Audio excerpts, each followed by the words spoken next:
Hello, everybody, and welcome to our little rendition of Tailypo. I'm ready to read it. I've got my glasses on, but I still got my cool going, so I got all this stuff going on at once. This is a story that was first told to me by Francis Lutz in Van Buren Township, southern Brown County of southern Indiana. Francis Lutz was one of the greats. He was my 5th grade teacher. He was my basketball coach.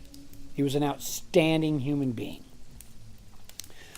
One of the things that made Francis outstanding was this poem. It's called Tailypo, and it was first told to Grover Brown in 1961. As a matter of fact, Grover Brown recorded it as told by John Cox of Morgantown, West Virginia in 1961. And I think it started being told somewhere after the turn of the century, probably about 1910 to 1918, somewhere in there it took off. And a lot of the kids, thousands of kids, nay, tens of thousands of children growing up have heard this throughout the Midwest. It's called Tailypo. I think you'll like it. Happy Halloween. Uh-oh, look out. Hang on. Still have my cool. Hold on. There we go. All right, here we go. Oh, I got to get something behind it. I can't see that.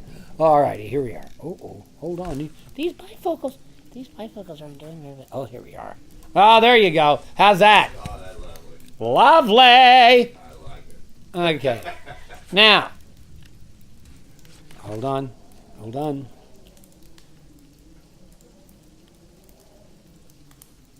Oh, there we go. Ah, there we are. Good luck. This is a story told by John H. Cox and recorded by Grover Brown in 1961. Grover Brown was a teacher here in Brown County. This is a story of Tailypo.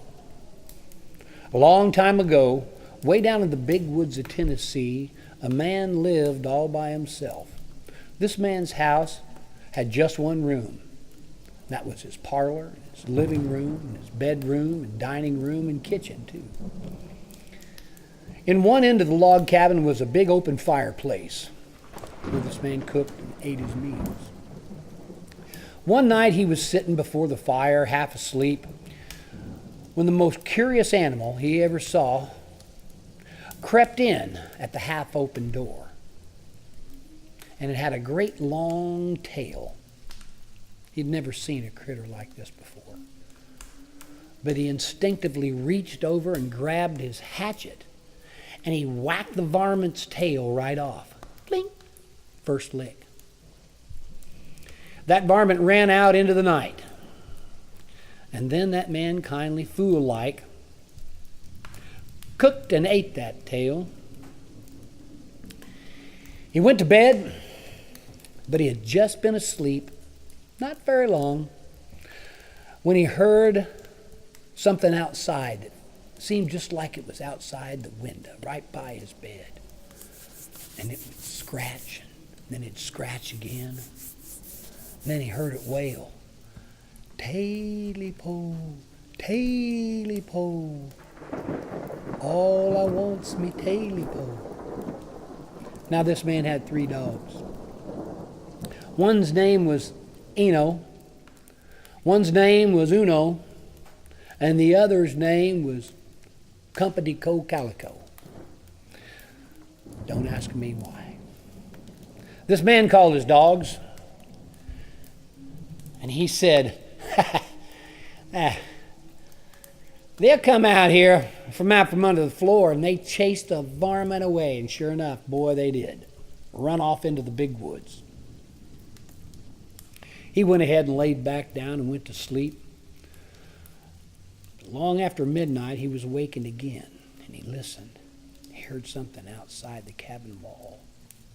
It sounded as if it was trying to get in. He heard it scratch and then scratch again. And then he heard it say just the same as before. Tailypo, Tailypo. All I want's my Tailypo. Again, this man called his dogs. This time they came rushing around the corner of the house, and they caught up with it real quick. Tore down the fence trying to get at it. This time they chased it away down into the big swamp. The man went back to sleep. He thought, it's in the swamp. It's gone. They got him. Away long after midnight, he was awakened again. He listened off into the distance, and he heard something say, "Tailypo, you know, I know, all I want's my Tailypo." Again, this man called his dogs, because this time he was scared. But this time they failed to come. That varmint had either killed him or lost him down in the big swamp. The man went back to sleep. Next time he woke, it was almost daybreak, and he thought he heard something in the room. And he listened. Right down by the foot of his bed, he heard something scratching. He could hear it scratching. He peeped out from under the covers, and pretty soon he saw two sharp, pointed ears slowly coming up over the foot of the bed. Then he saw two big fiery eyes. The varmint crawled up over the foot of the bed.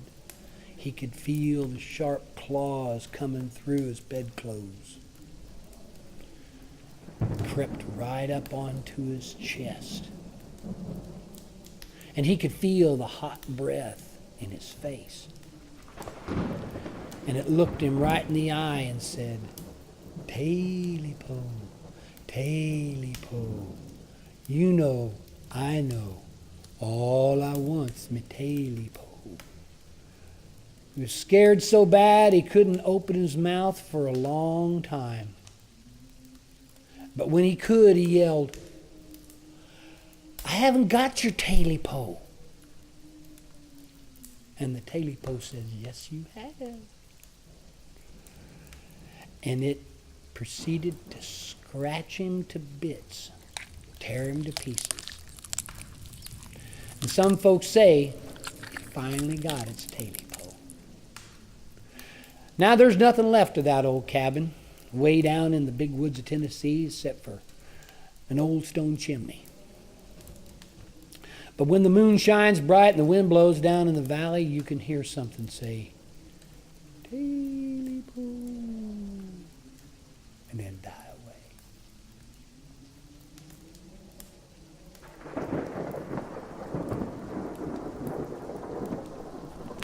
Now, right as when we were told this in the 5th grade, the varmint crawled over his foot of his bed and crawled up on. He could feel its sharp claws and he could feel its breath, and looked him right in the eye and said, "Gotcha!" The whole class would come about this far off their chairs, and Francis Lutz would just lay back and wah-ha-ha! It was hilarious. He told it to every 5th grade class he taught, and he taught for decades. It was hilarious. It was great. I loved that.